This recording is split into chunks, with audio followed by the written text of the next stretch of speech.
Okay folks, Brian here from Northwind Garage. Last time we used the skid steer, we blew out a hose, so basically I got to get that replaced because I can't even move it without this hose replaced, just because everything's hydrostatic on it and nothing disengages the hydraulic pump. So basically it's going to sit there and spit hydraulic fluid as long as the engine is turning over. So I got to get this replaced in order to even be able to move it. So that's what we're working on today. Stay tuned. I don't know if you can see in here or not. I might have to come up over my head.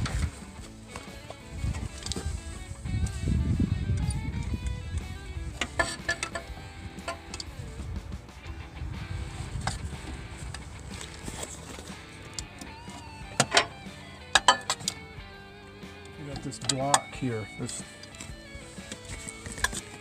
like a little T. Not good if you start loosening things up that way.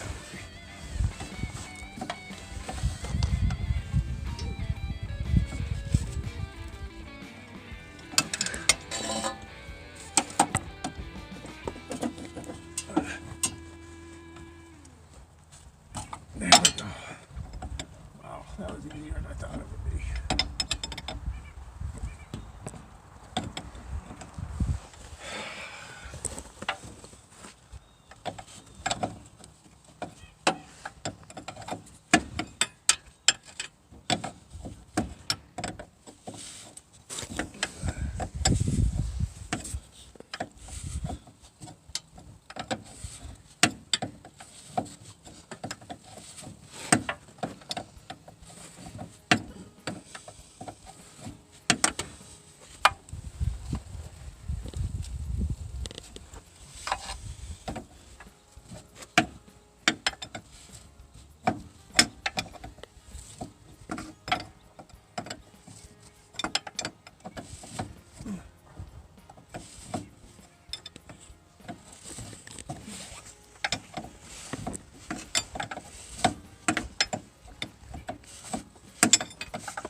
Well, that's a special fitting.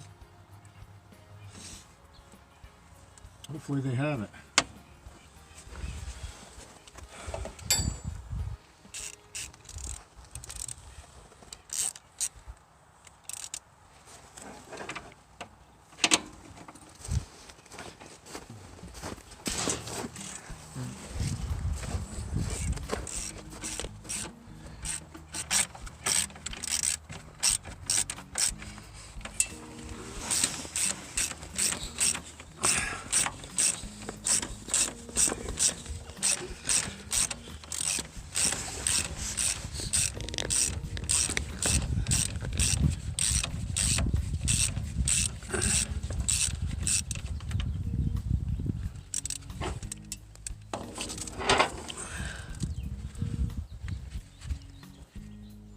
I do drop that.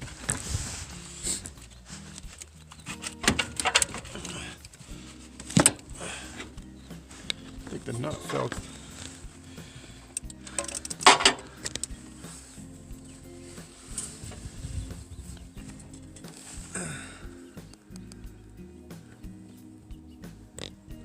It's like the nut fell off of it.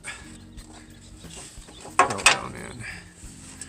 The problem with this, if you lose something down in the hole, you might not find it again.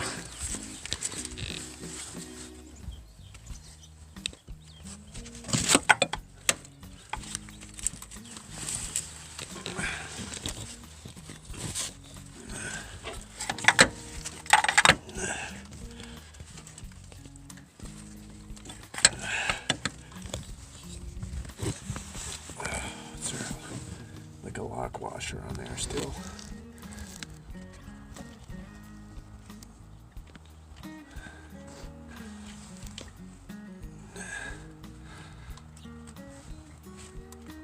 Yeah.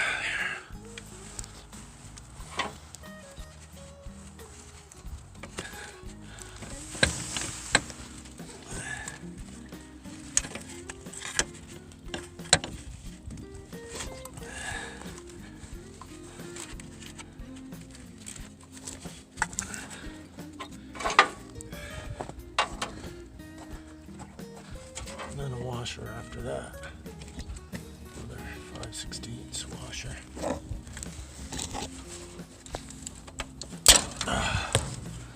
That's a blown out hose right there.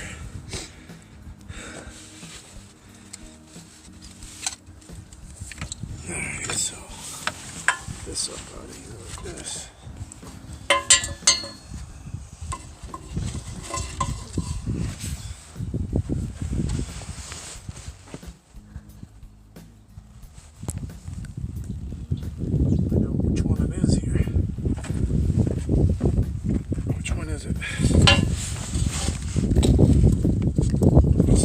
This one in behind here.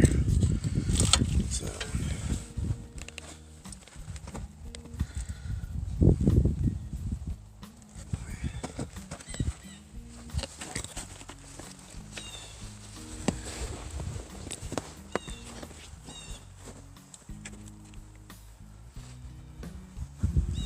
Oh, I see what it was. Somebody had a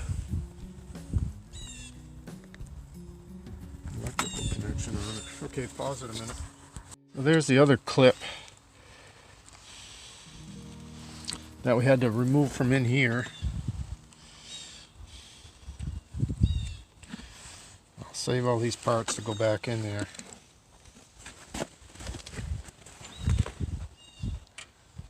So, the one we're after here.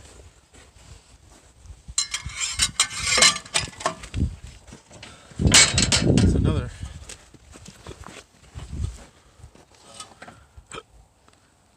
clamp right here that I gotta get.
Now these clips are very important, folks. You always want to put the clips back where they belong, because they're in there to prevent the hoses from being pinched or kinked or anything of that sort.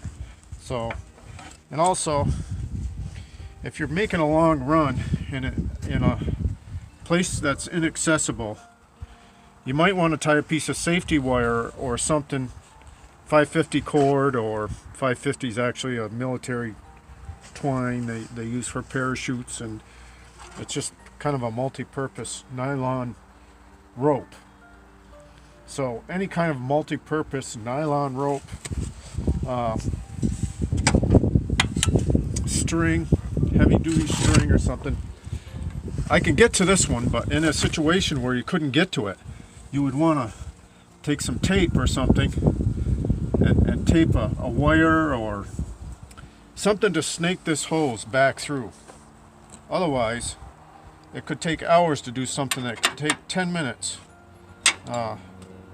without putting something to snake that new hydraulic line back in there with. So that's just something to keep in mind. I think I can get to this one. For the most part, I'm not going to worry about it. But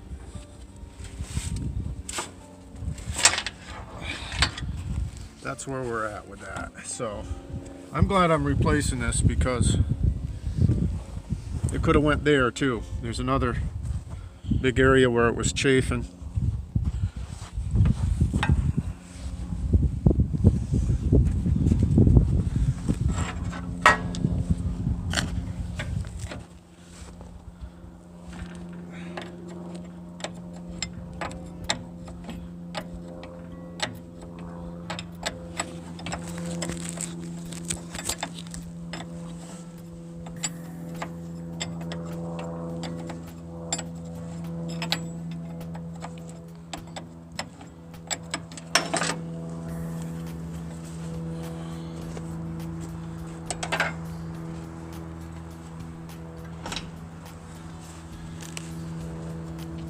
So another thing too is you might want to do, folks, is take and put this in a pan and raise the other end up high so the fluid drains out of it, because obviously you don't want that dribbling all over your car or your truck to get it down to the parts store to get a new one made.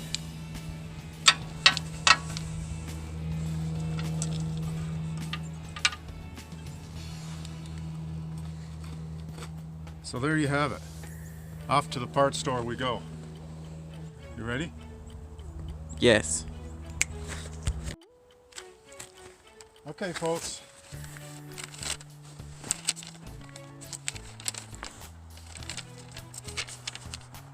$89.52 later.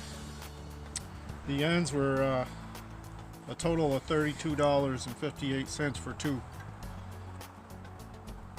The remainder is tax and the price for the hose. So without breaking that down with my calculator, I wouldn't be able to tell you. So basically what I'm going to do, I'm going to put some electrical tape on the end of this just to keep dirt out when I'm fishing it down through the hull of the machine, because obviously you don't want any dirt inside your hydraulic cylinders or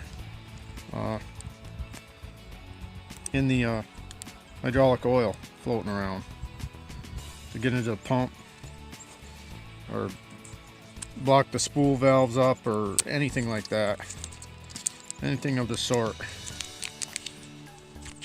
So this is just a precautionary measure when I'm fishing this down through the hull of the machine. And when it's this cold out, probably a good idea to put your electrical tape in your pocket to keep it warm, or on the dash of your truck, or whatever works for you.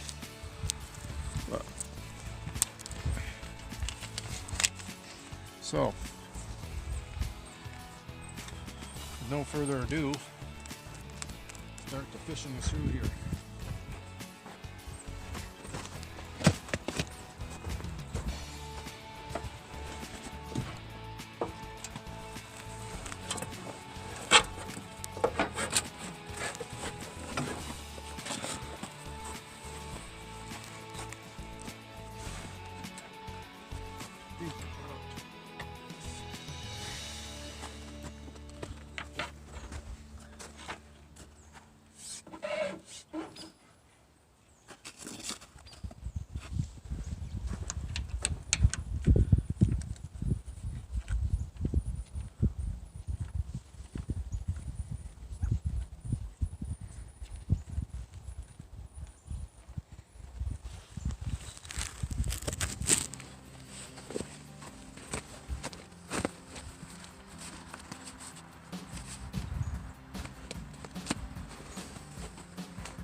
So the newer one's a little bigger. The older ones were a 7/8 wrench.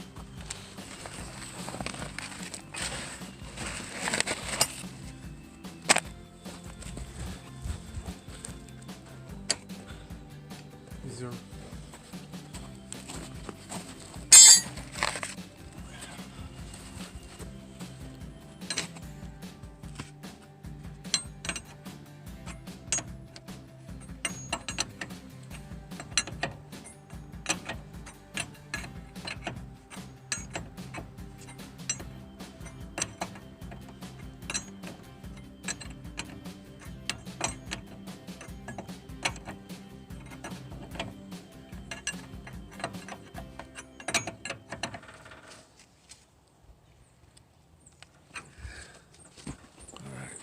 now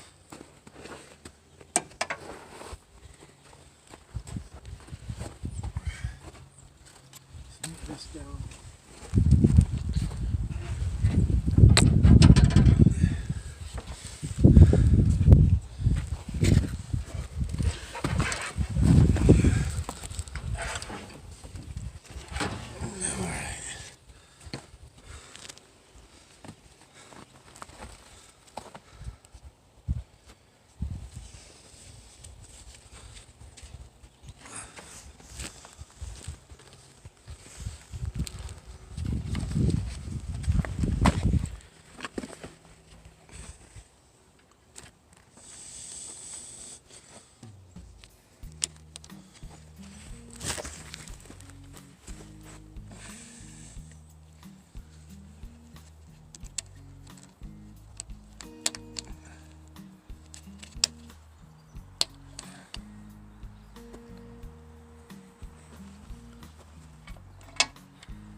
Alright.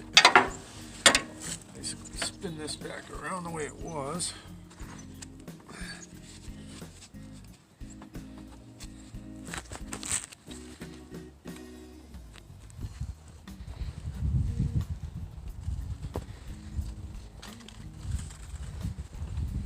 Might have to get a wire tie on that, just like that one. But so this is going back in here like this.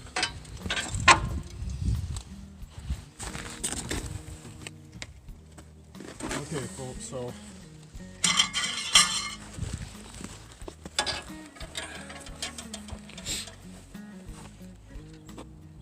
that little W-shaped holder goes right behind the hydraulic fill pipe here, which is about impossible to get to.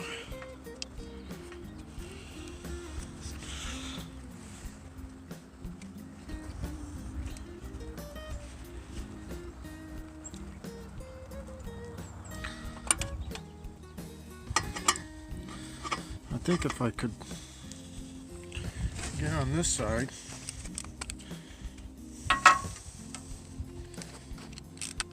might be easier to hold it that way.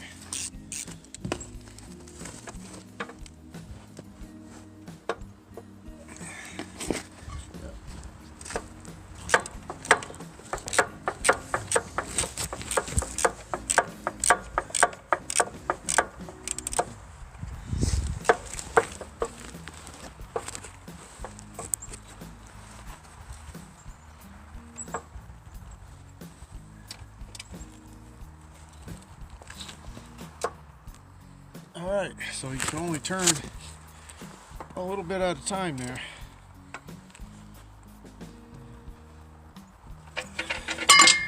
Alright.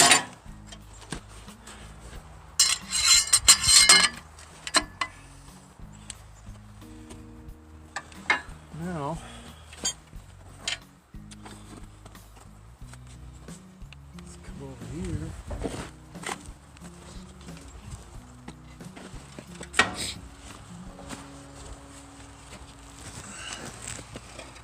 Take our tape off.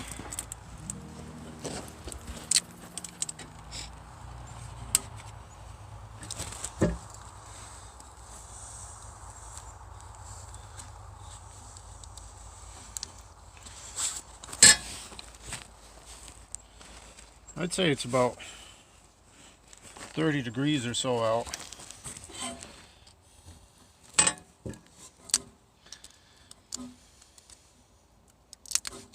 Just a little cold on the fingers. Just enough to be a cold on the fingers.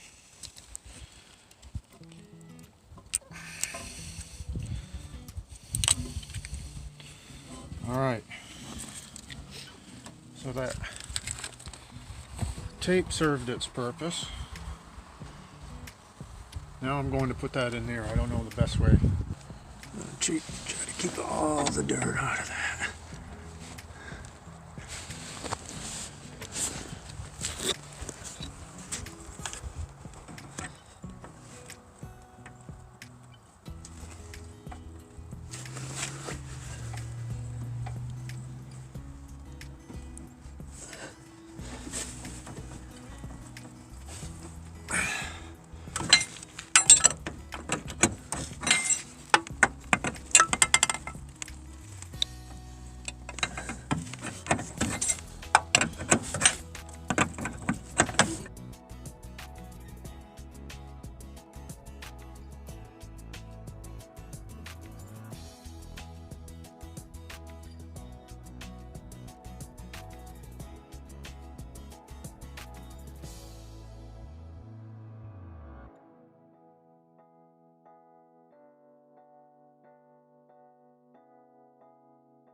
Alright, so I just basically use that nut to force all that hardware down on those clamps to hold them hoses in place, which is important in this rig. There's not enough room to have hydraulic hoses flopping all over the place.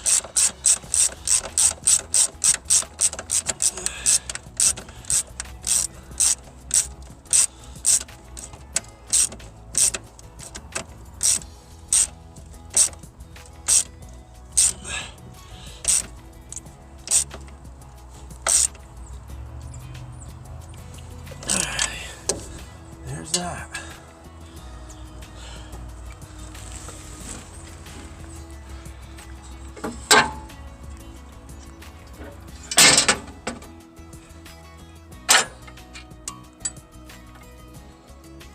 Alright, pick up after myself a little bit here.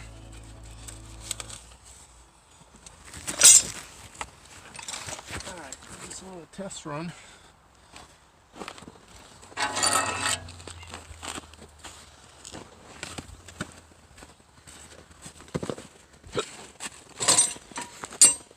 I don't know how this is going to go, folks. Sometimes this machine can start hard in the winter, so we're going to try it and see if we can get the bucket to move and all that without any leaks. So, wish me luck.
I heard something fall down in there, didn't you?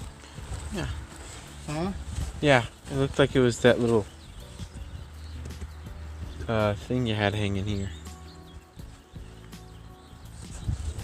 So what's going on here is this cavern right here is full of ice.